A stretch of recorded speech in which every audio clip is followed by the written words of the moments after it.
Welcome to a quick and practical guide on turning off live video notifications on Instagram.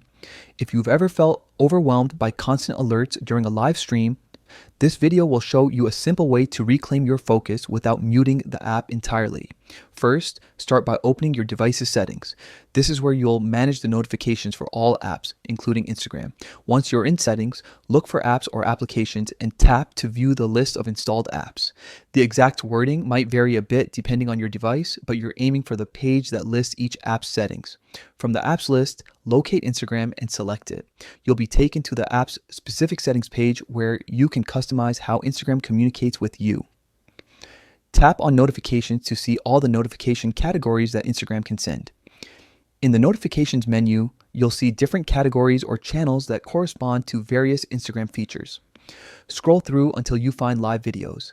This category is dedicated to real-time broadcasts and can be particularly chatty if you follow several creators.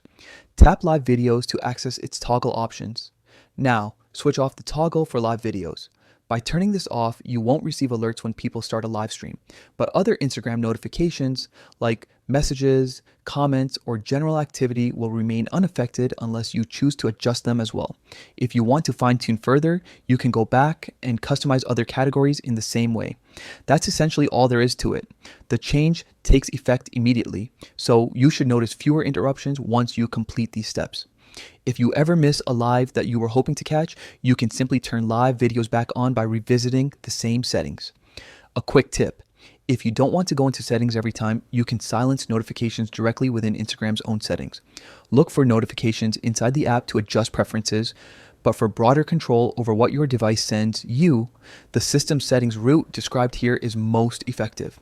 If you found this walkthrough helpful, hit the like button and share it with someone who might appreciate fewer live pings in their day. Have you tried turning off live videos before, or do you prefer adjusting other notification categories instead?